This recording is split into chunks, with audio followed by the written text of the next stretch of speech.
Barack Obama.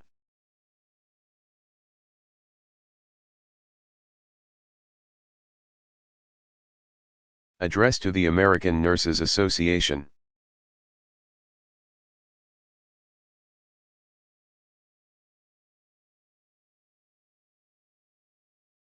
Delivered June 16, 2010.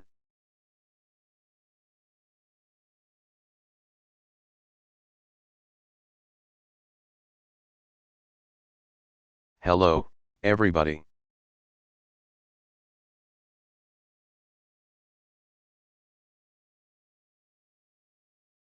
Alright, everybody have a seat.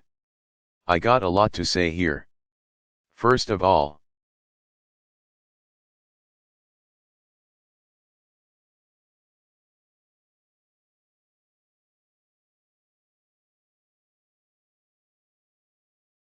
I want to just thank Becky Patton for the extraordinary work that she has done on behalf of nurses, on behalf of patients.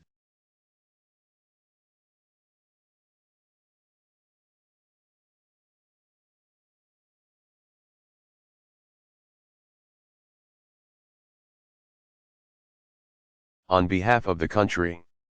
Thank you so much. We are proud of everything that she's done.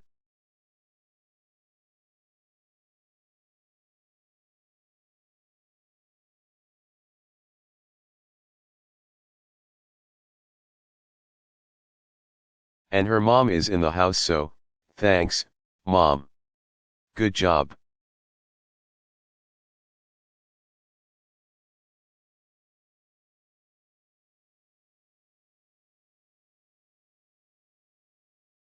Good job with Becky.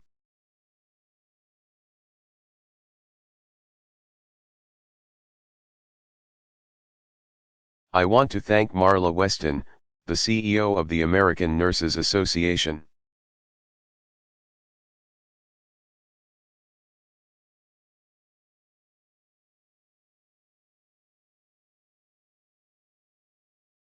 And I also want to acknowledge the presence here of Dr.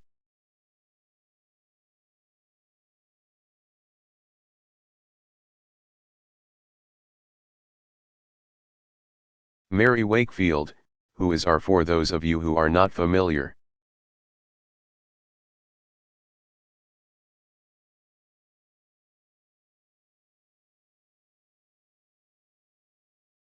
She is the administrator of HRSA and our highest ranking nurse in the administration and does absolutely great work.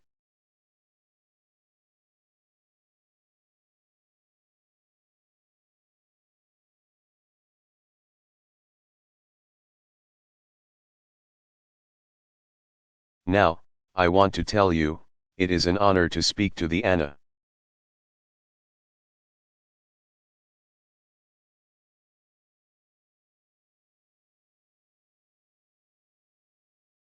Representing more than 3 million registered nurses across the country.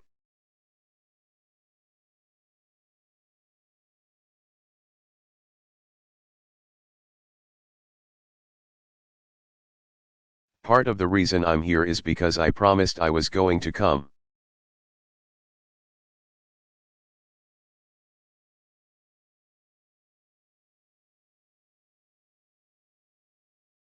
And I told to Becky that I don't break promises to nurses because you never know when I'm going to need a shot.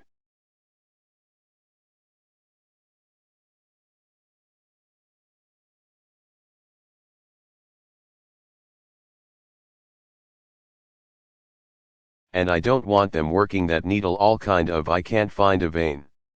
So I'm keeping my promises.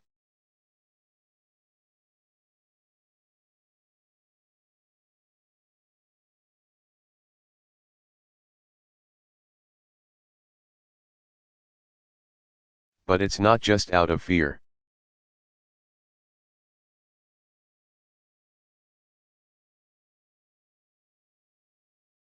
It's also because I love nurses. I love nurses. Now.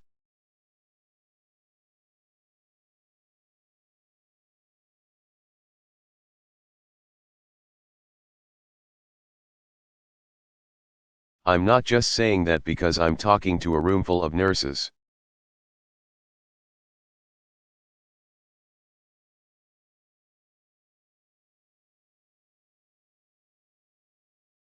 There are representatives from Illinois here in the House.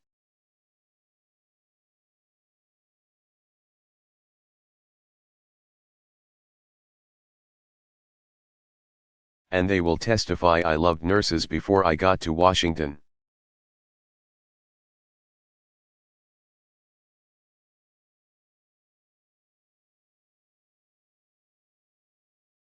And I don't think I'm alone in that, because virtually all of us.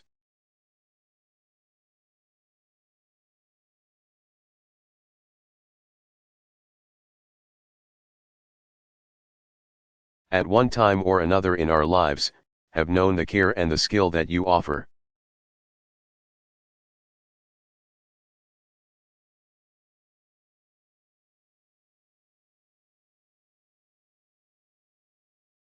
In hours of need, in moments where people are most vulnerable.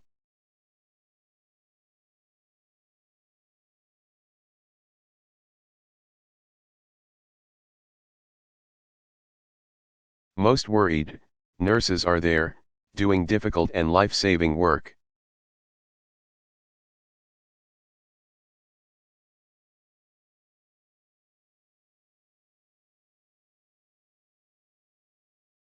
And you don't just provide clean bandages or an intravenous line.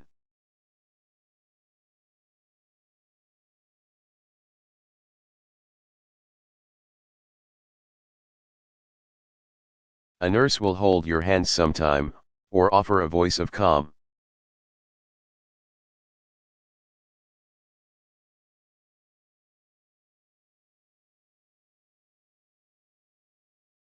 Or that knowing glance that says things are going to be okay.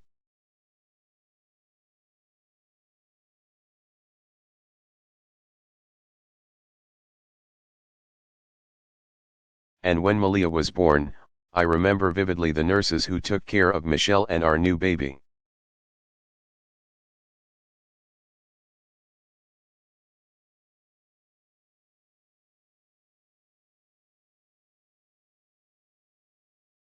The doctor who delivered is actually one of our best friends, but she was there about 10 minutes.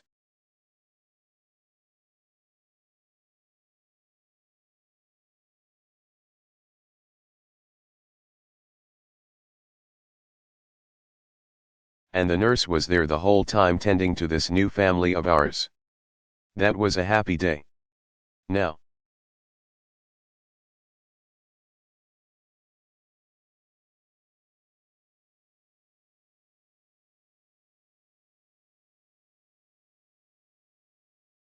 there was another day when our youngest daughter, Sasha, she was 3 months old, was diagnosed with meningitis.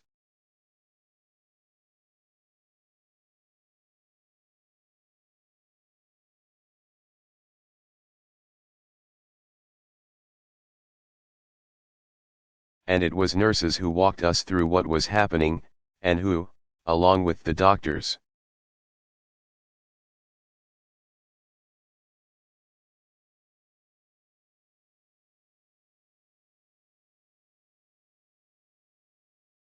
helped make sure that Sasha was all right and that her father did not have a breakdown.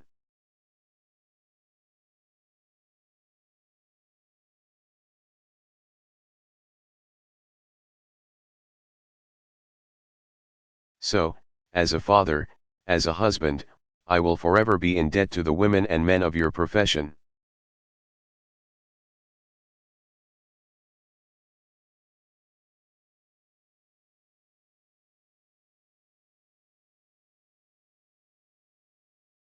And I know that millions of others feel the same way.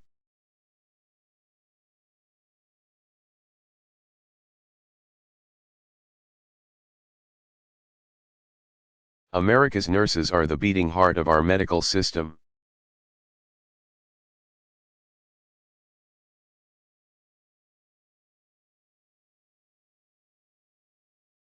You're on the front lines. You are on the front lines of healthcare in small clinics and in large hospitals.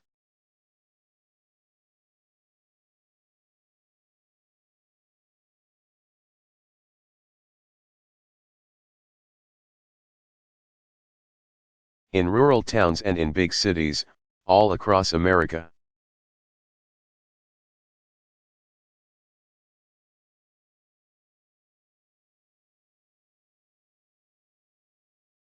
And it's because you know our healthcare system so well that you've been such a fierce advocate for its reform.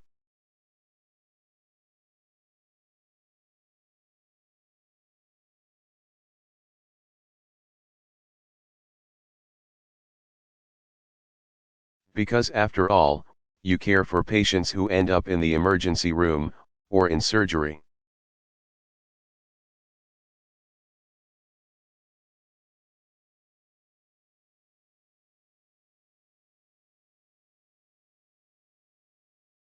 Because they couldn't afford the preventive care that would have made more invasive and costly treatment unnecessary.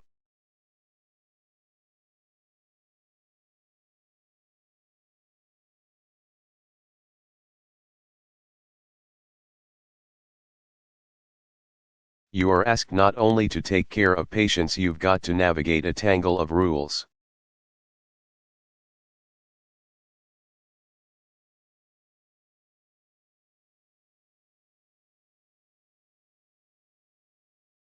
And forms and paperwork that drive up costs and prevent you from doing the best job possible.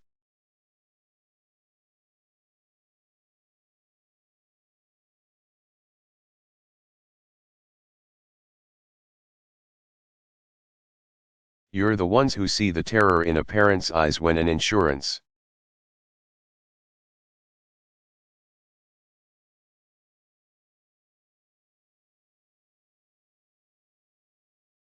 company bureaucrat has denied coverage for a child's treatment.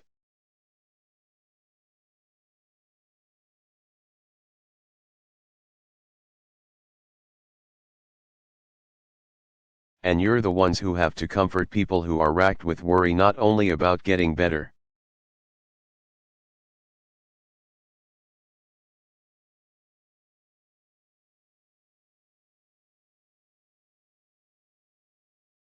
but also about paying for health care because they've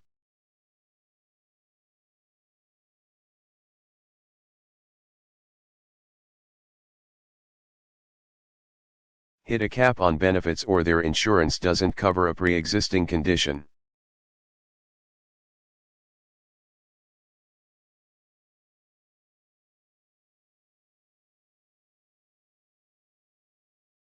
So nurses have seen the consequences of our decades-old failure to reform our healthcare system: the rising costs,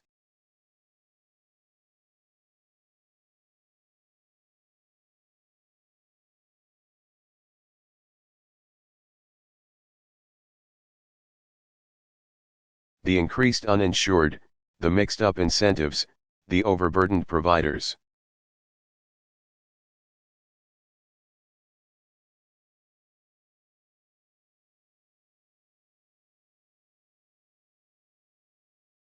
And a complex system that has been working a lot better for insurance companies than it's working for the American people or for providers.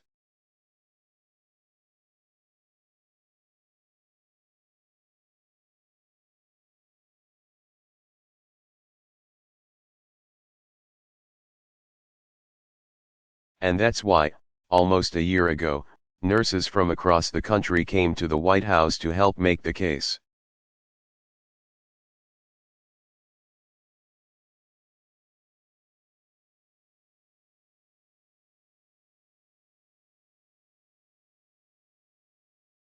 For reform, for making coverage more affordable, and extending coverage to millions without it.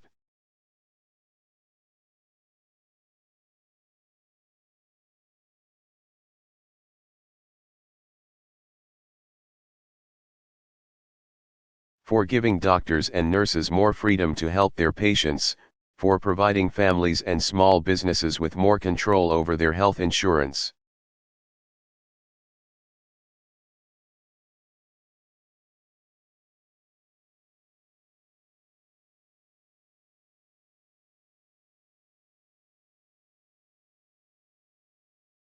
And for ending the worst and most abusive practices of the insurance industry.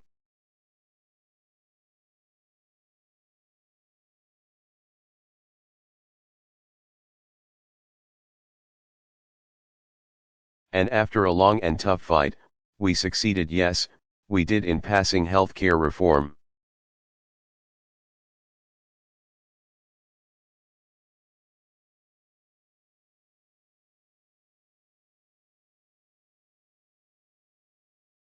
Now, this fight wasn't new for the Anna.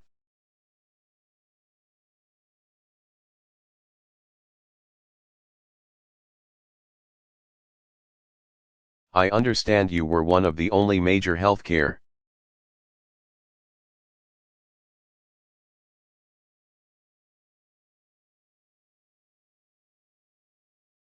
organizations that supported the creation of Medicare from the start.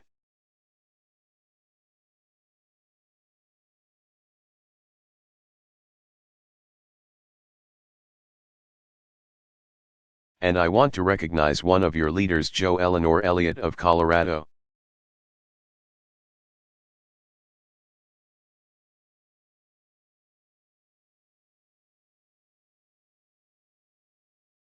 Who is here today and was your president back then, for the courage and leadership she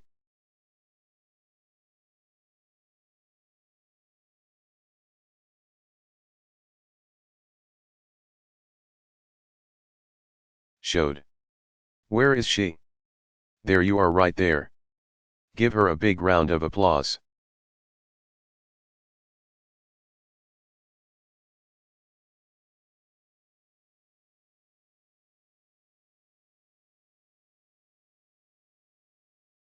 So you've been there before and you were here this time.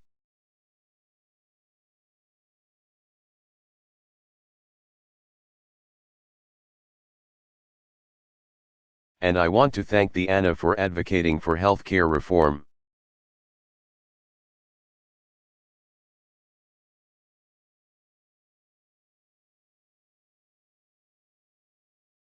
For ensuring that the voices of nurses and of patients were heard.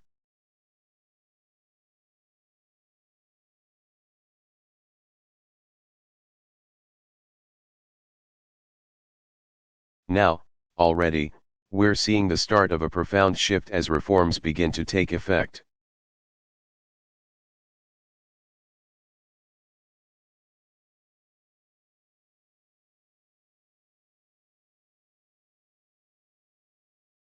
We're giving ordinary consumers and small businesses more power and protection in the healthcare.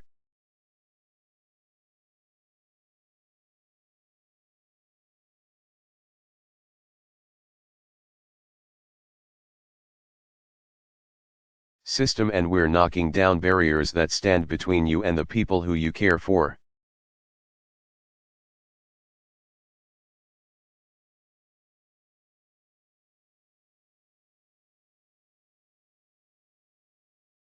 A few weeks ago, 4 million small business owners and organizations got a postcard in their mailbox from the IRS.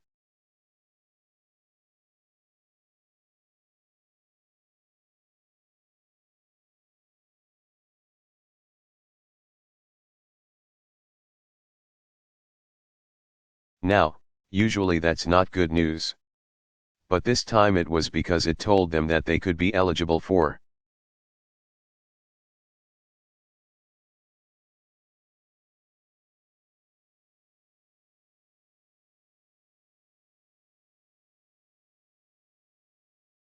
a healthcare tax cut this year, a tax cut worth potentially tens of thousands of dollars for those small businesses.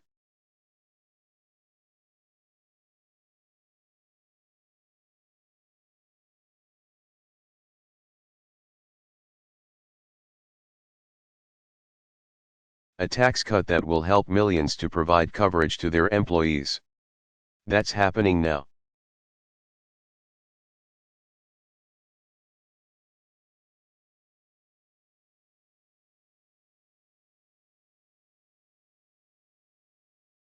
In many cases, young adults without health insurance are now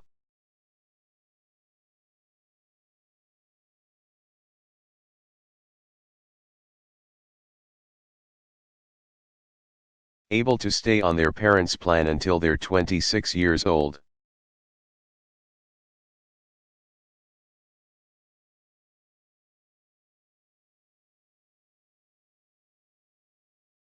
Even though insurance companies had until September to comply with this rule.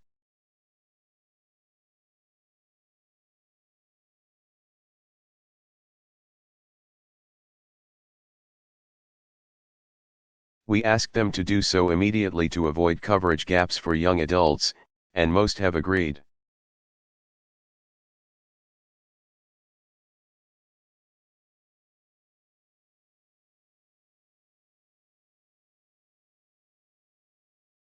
Starting this month, relief is also available to businesses for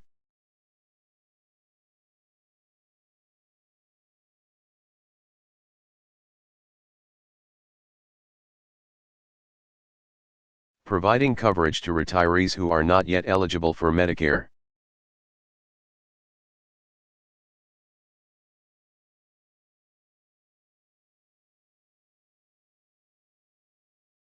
and as of last week, senior citizens who fall into the donut hole have started receiving a $250 rebate to help.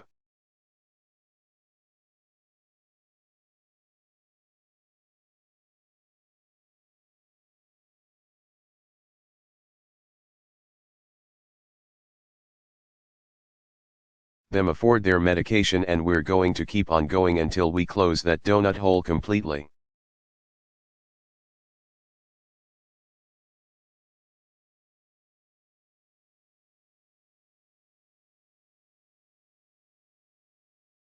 In the meantime, we're strengthening Medicare by going after the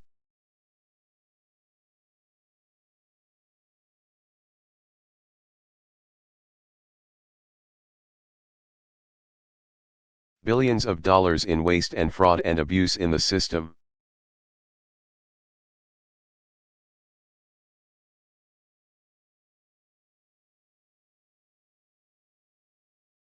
And states like Maine and Connecticut are beginning to predict budget savings as pieces of reform come online.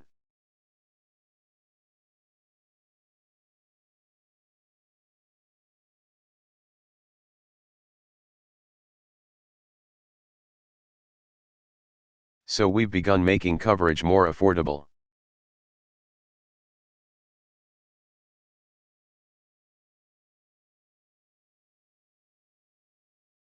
In addition, the new healthcare law has also started to end the worst insurance industry.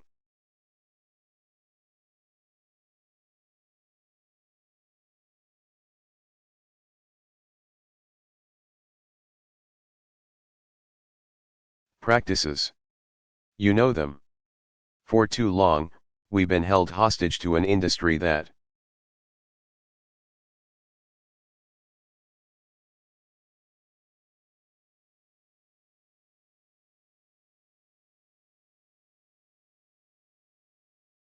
jacks up premiums and drops coverage whenever they please. Those days are coming to an end.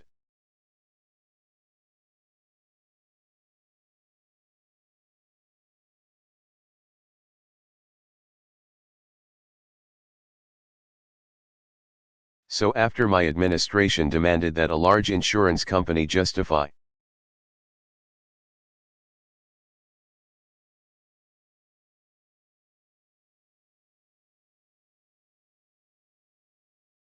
a massive premium increase on Californians, the company backed off its plan.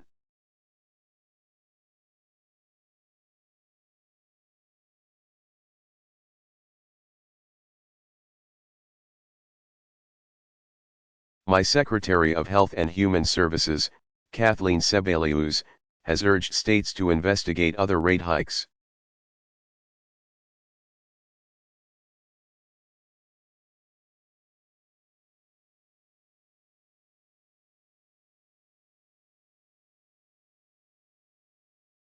We've set up a new Office of Consumer Information and Insurance Oversight.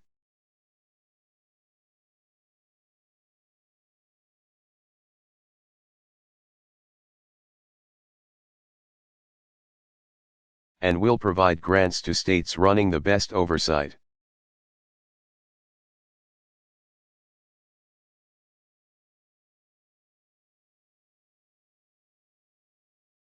Programs to root out bad practices when it comes to premiums.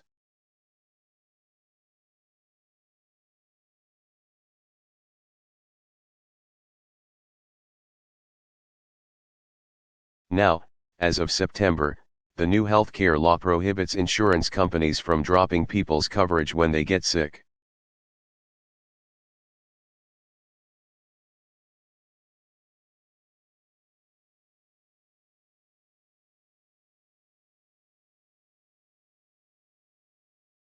which is critical to giving people some peace of mind.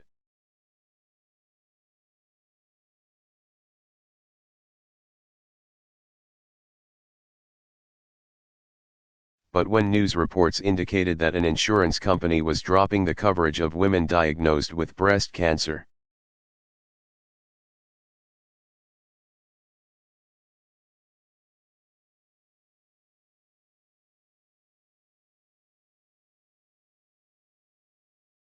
my administration called on them to end the practice immediately. Don't wait till September.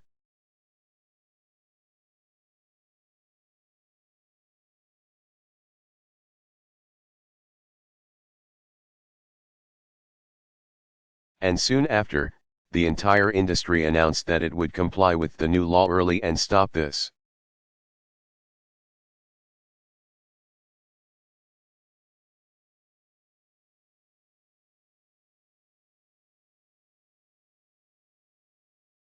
Perverse practice of dropping people's insurance when they fall ill and when they need coverage the most.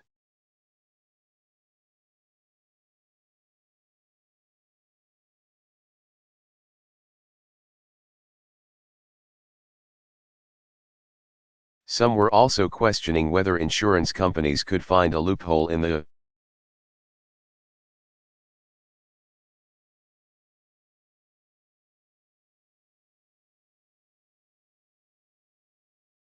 new law and continue to discriminate against children with pre-existing conditions.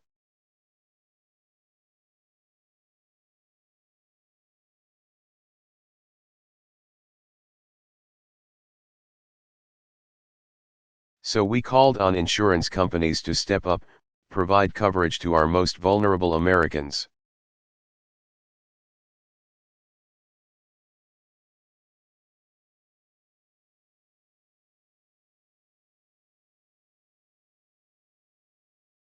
And the insurance industry has agreed.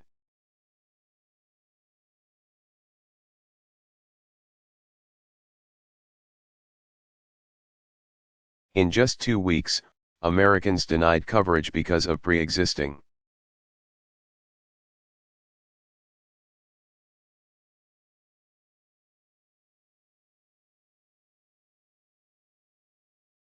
conditions will be able to enroll in a new national insurance pool.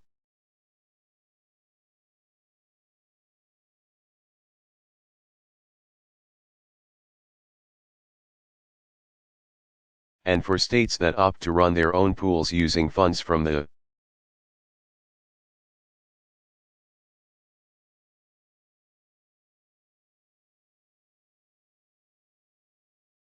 new law, we're urging them to begin enrolling people as soon as possible.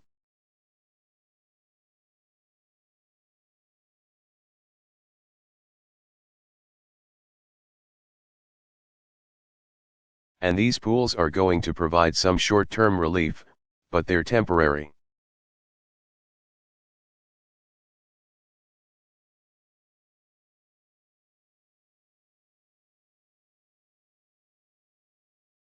They're going to ensure that folks who have been shut out of the market because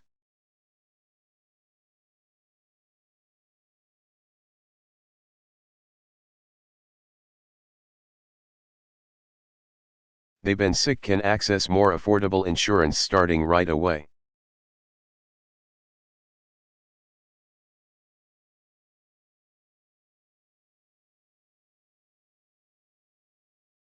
But what we want is these health insurance exchanges up and running in a few years.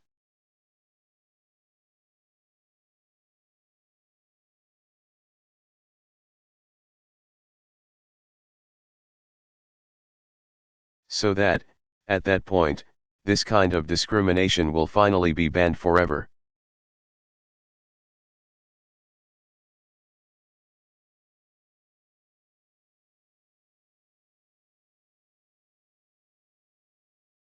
And that's when the millions without coverage, including people with pre-existing conditions,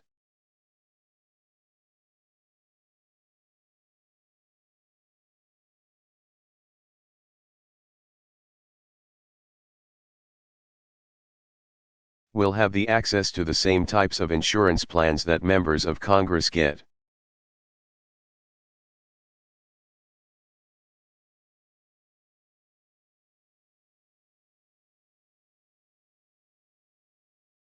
and you know those must be pretty good.